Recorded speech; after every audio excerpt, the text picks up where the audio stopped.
I really was set to become an engineer with Motorola. That was my career path. I worked for them every summer, and then I did well in one of the classes, and the person who became my PhD supervisor took me aside in his office and said, "I think you're quite good at this research stuff. Would you like to do a project with me?"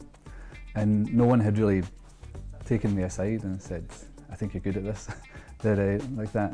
And then so I did a project and loved it, and then decided to do a PhD before going into industry. And I loved the PhD, and then went on to do a postdoc. And if it hadn't been him taking me into his office and taking time for me, then I would have went a completely different track.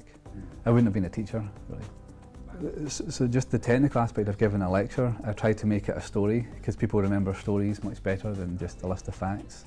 And this is maybe just human nature, but it's also especially Scottish culture that we're storytellers in a sense. And so if I can make the lecture into a story, and that's how I see the lecture, is a storyline with the beginning, a middle and an end, and I fit the pieces into the storyline for it. That helps you remember it afterwards more, and it just makes it more fun to do. Because the thing that is an easy mistake to make is to make a jump in your logic that jumps over where the students are thinking, because it's been so long since you learned that stuff that you don't remember that this was something you get stuck at. And then so the more you, and that's something where if you don't interact with the students, you never get to find out what those things are.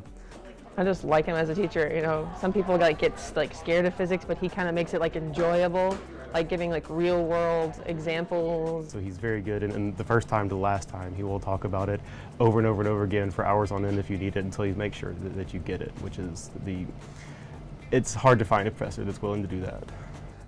In a sense, physics makes things simple. It's going down to the basic rules about how things work, and what you have to do is throw away everything that's obscuring the fact that it's simple and get down to the basic rules. And I think if you can help the students see that, then it's a really nice experience for them, because they take this subject that looks on the surface really complicated, has a lot of math in it, and all of a sudden they see a way through it that's really straightforward and it's very logical, but it's also quite creative. They have to kind of problem solve their way through it. So what I really like is seeing that light bulb go off when the student thinks it's really not that hard a subject, and they kind of, I can do that, and that to me is even more rewarding, because it's physics, because they came in thinking it would be hard, and they came out thinking it wasn't so hard.